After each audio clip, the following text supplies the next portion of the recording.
Kordath was once a warrior of renown, his name whispered with respect and admiration. He was clad in gleaming armor, a symbol of strength and valor. But those days were long gone, lost to a cruel twist of fate. Now he was something else entirely, a grotesque mockery of his former glory.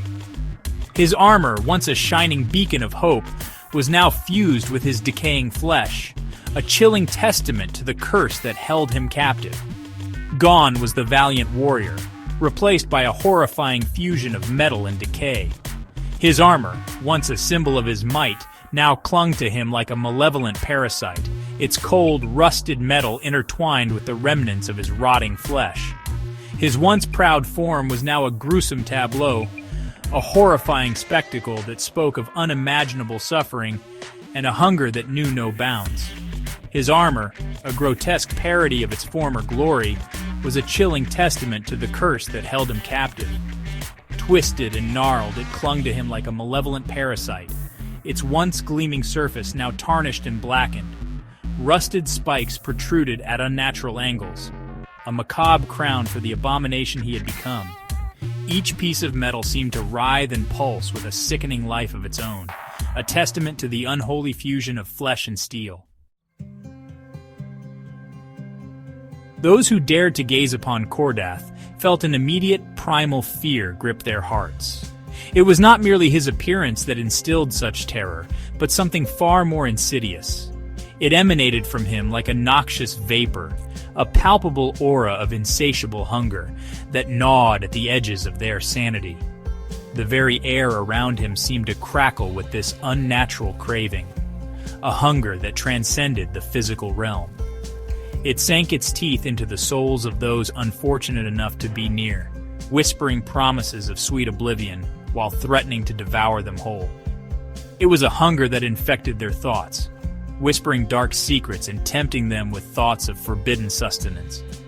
It played on their deepest fears and insecurities, amplifying their own hunger until it became an unbearable torment.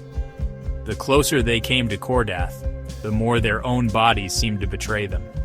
Their stomachs growled with an emptiness that no amount of food could satisfy, their mouths parched with a thirst that no liquid could quench. The hunger was a living entity, feeding on their fear and driving them to the brink of madness. His helmet, a twisted and demonic visage, was perhaps the most unsettling aspect of his appearance. Where once a man's face resided, now there was only a shadowed void, a black abyss that seemed to consume all light and hope. It was a void that hinted at the emptiness that gnawed at his core, a hunger that could never be sated. Yet, there were glimpses, fleeting and terrifying, of what lay beneath the rusted metal. Through the gaps in his helmet, one could glimpse fragments of his true face, or rather, what remained of it. Decayed flesh, shrunken and withered, clung to the contours of his skull, a horrifying mosaic of bone and rot. His mouth, a hideous maw frozen in a silent scream, was a testament to his eternal torment. Rows of blackened teeth, sharp as daggers, lined his jaws, hinting at the gruesome fate that awaited those who crossed his path. The teeth seemed to move, to writhe and pulsate with a life of their own, driven by the insatiable hunger that consumed him. And then there were his eyes, or rather the empty voids where his eyes should have been. Two gaping sockets stared out from the darkness of his helmet, devoid of life, yet somehow possessing a malevolent awareness that sent shivers down the spines of even the bravest souls. They were windows into the abyss that was Kordath's soul, a chilling reminder of the horror that lurked within. But Kordath's hunger wasn't merely a physical craving for sustenance. It was something far more profound, an all-consuming need that permeated his entire being. It was the hunger of a creature denied peace, a hunger for something that he could no longer have, perhaps something he could never have. This hunger manifested in a palpable aura that surrounded him, an oppressive weight that settled on the chests of those nearby. It was a feeling of emptiness, of being utterly and irrevocably drained. The longer one remained in his presence, the more their own desires seemed to shrivel and die, leaving behind a hollow shell. It was as if Kordath's hunger fed on something deeper than flesh and bone. It feasted on hope, on joy, on the very essence of life itself. Those who dared to stand against him found their own wills crumbling, their spirits withering under the oppressive weight of his eternal starvation. They would feel their own mortality with a terrifying clarity, their bodies seeming to age and decay before their very eyes. Their muscles would atrophy, their skin would grow dry and papery, their hair would turn white and brittle. It was a fate worse than death, a fate that promised only an eternity of emptiness and despair. In Section 5, A Voice from the Abyss. When he moved, it was with a slow, deliberate grace that was more terrifying than any sudden burst of speed. It spoke of an ancient power, an unyielding force that brooked no resistance. Each step he took seemed to echo with the weight of his doom, a heavy thud that reverberated through the very bones of those who heard it.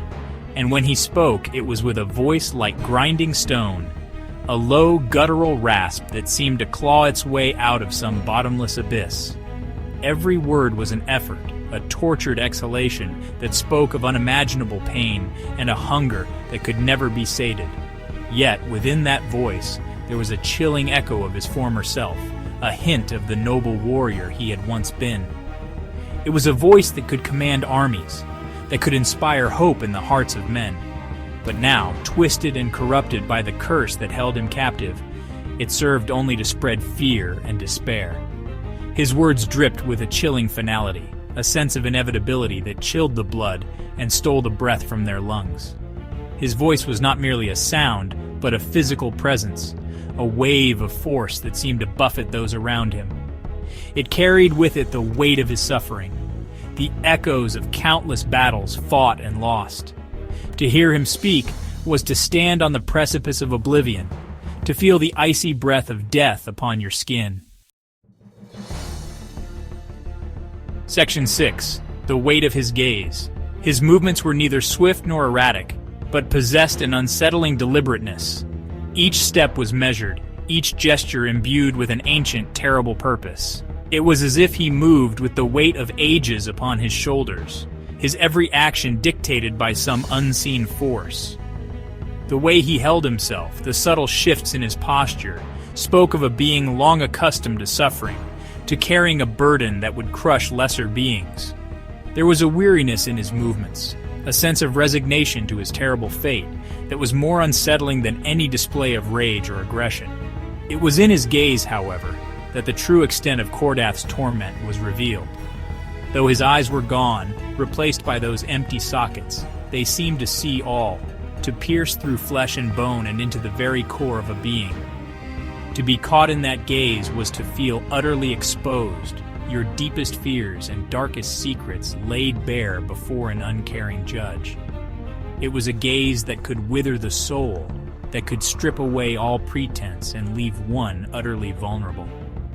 It was the gaze of a creature that had seen too much, had experienced the depths of despair, and emerged forever changed. And within that gaze, there was a flicker of something else, something akin to recognition, a shared understanding of the pain that bound all living things. Section 7. A being trapped between worlds.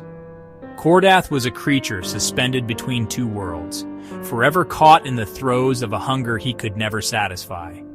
He was neither fully living nor dead, but existed in a state of perpetual torment, a grim testament to the cruelty of fate. He was a chilling reminder that even the most valiant of heroes could be broken, their strength and courage twisted into something monstrous. And yet, beneath the layers of decay and despair, there remained a flicker of his former self, a spark of humanity that refused to be extinguished. This internal struggle, this constant battle between the man he once was and the monster he had become, was evident in every aspect of his being. It was there in the tortured rasp of his voice, in the deliberate slowness of his movements, in the haunted emptiness of his gaze. He was a creature forever at war with himself, his every action a testament to the terrible price of immortality.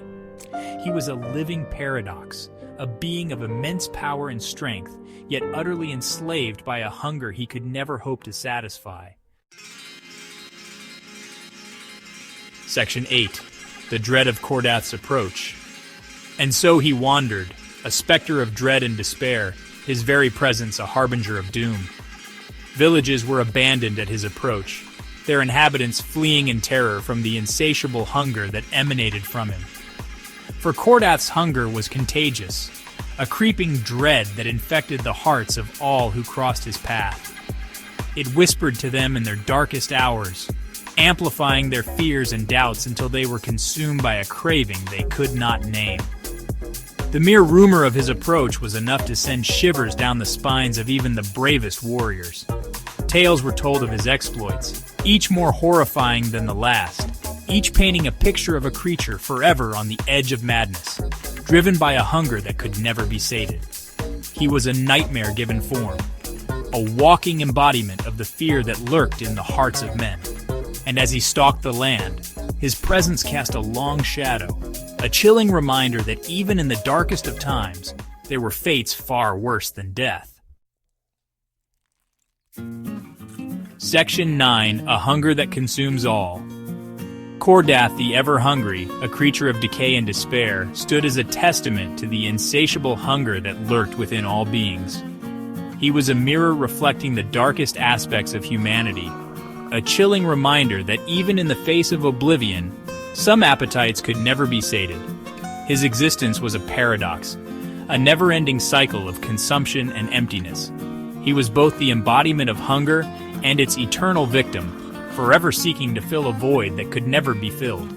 To look upon him was to confront the abyss that resided within, to acknowledge the primal cravings that lurked beneath the surface of civilization. He was a creature of instinct and desire, stripped bare of all pretense, his every action driven by the overwhelming need to consume.